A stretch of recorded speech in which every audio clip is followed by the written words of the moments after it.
बड़ा भयंकर दैत्य हुआ शिव का भक्त, और बाणासुर इसका नाम। शोणितपुर राजधानी जहां ये रहता है, शोणितपुर नगरी में, इसकी कन्या का नाम है उषा। दैत्य कन्या है, शिव का भक्त है, भगवान शिव इसकी नगरी के रक्षक है। उषा ने स्वप्न में भगवान के नाती को देखा। जब ये विवाह योग्य हुई तो कांत कांत कहकर, प्रियतम कह करके जब ये जागी, समीप में इसकी सखी, उसका नाम है चित्रलेखा, माया कला में बड़ी निपुण थी। बोले अरे अभी तो तेरे लिए कोई योग्य वर भी नहीं प्राप्त हुआ, अभी तो तुम्हारे पिता वर ढूंढ रहे हैं, तुम किस प्रियतम को पुकारती हो? तुम्हारा हृदय किसके लिए धड़कता है? बोली सखी, आज मैंने स्वप्न में बड़े सुंदर राजकुमार को देखा है, यदि वो मुझे नहीं मिला तो मैं अपने प्राण त्याग दूंगी। अच्छा, कैसे दिखते थे? बोले बड़े सुंदर। ये चित्रकला में बड़ी निपुण थी इसकी सहेली, इसलिए इसका नाम चित्रलेखा। तो कहा कि मैं चित्र बनाती हूं, तुम बताना। अब बड़े बड़े देवताओं के चित्र बनाए, एक से एक सुंदर। बोले ये भी नहीं है, ये भी नहीं। इनको देखा, बोले ये भी नहीं।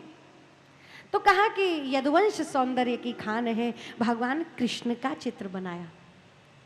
एक बार को तो चित्र उठाई, बोली बिल्कुल ऐसे ही है, पर ये नहीं है। अब भगवान के पुत्र प्रद्युम्न जी का चित्र बनाया, बोले बिल्कुल इनसे बिल्कुल मिलते हैं, पर ये नहीं है। अच्छा, फिर जैसे ही अनिरुद्ध जी का चित्र बनाई, सो झट से ही और चित्र उठाकर हृदय से लगा ले, यही मेरे प्रीतम है। बोले तो द्वारिका में रहते हैं। वो माया से, योग विद्या से सब जान लेती हैं। ये दैत्य पुत्रियां बड़ी ही निपुण होती हैं, बड़ी कलाएं जानती हैं। देखिए, अपनी सहेली के लिए इस चित्रलेखा ने क्या किया। रात्रि में आकाश मार्ग से गई और भगवान के अंतःपुर से ठाकुर जी के नाती अनिरुद्ध जी सो रहे थे, शैया सहित आकाश से उन्हें उड़ा करके ले आई है। इतनी दिव्य, इतनी निपुण है। सहेली हो तो ऐसी हो, नहीं? बताओ। सहेली को वो पसंद आ गया और हरण कर लाई। देखो, लड़का लड़की उठा ले, ये लड़के को ही उठा लाई है। जैसे काम भगवान करे ऐसे ही काम ये करे। सो भैया बड़ी दिव्य, बड़ी निपुण। अनिरुद्ध जी जब जागे, सोए तो थे अपने महल में और जगे तो राजकुमारी के महल में, बाणासुर की नगरी में। उषा ने प्रणाम किया, अपना प्रणय निवेदन किया, तब से अनिरुद्ध इनके महल में रहने लगे।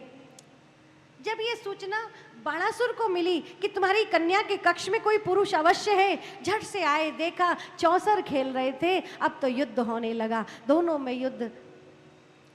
अनिरुद्ध को बंदी बना लिया, जेल में डाल दिया। नारद जी ने ये सूचना भगवान द्वारकाधीश को दी, महाराज इतने संतान है, इतनी बड़ी गृहस्थी है, कम से कम ध्यान तो रखे करो कि कहाँ बेटा कहाँ नाती क्या क्या लीला रचा रहे हैं। थोड़ा ध्यान, एक रजिस्टर बनाओ, रोज हाजिरी लगाए करो।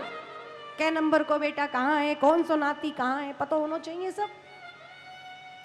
भगवान ने कहा इसीलिए तो तुम्हें रखा है हमने, आप हमारे सूचना मंत्री हो, बताओ क्या सूचना है। बोले बंदी गृह में, शोणितपुर में बंदी हैं। अब तो भगवान सेना तैयार करी और अपने नाती को छुड़ाने के लिए युद्ध भूमि में आए। इधर से बाणासुर युद्ध लड़ने चला तो इनकी नगरी के रक्षक शिव हैं। एक ओर से कृष्ण द्वारिका से आए युद्ध लड़ने, एक ओर से शिव और बाणासुर युद्ध कर रहे हैं। बताइए, जिस युद्ध में शिव और कृष्ण का युद्ध हो, बोले भैया ये प्रेम प्रसंगों में बड़े बड़े युद्ध हो जाते हैं। ऐसी दिव्य लीला में दोनों ही सृष्टि के पालन करता, उद्धार करता युद्ध कर रहे। घोर युद्ध भया। अब ना ये कम पड़े ना वो कम पड़े। भोलेनाथ कहे हमारा भक्त है नाथ, हम वचनबद्ध हैं, इसकी रक्षा करेंगे। और भगवान कृष्ण कहे हमारा नाती है, हम तो छुड़ाने आए, हम तो अवश्य छुड़ाएंगे। कोई अंत नहीं निकला। त्रिलोकी में त्राहि त्राहि भगवान ने अपने शस्त्र खींच लिए हैं। ब्रह्मादिक देवता सब मिलकर आए, भगवान का वंदन किया, दोनों को शांत किया। तब भगवान की आज्ञा से, शिव की आज्ञा से बाणासुर की कन्या और भगवान के नाती का विवाह कराया गया।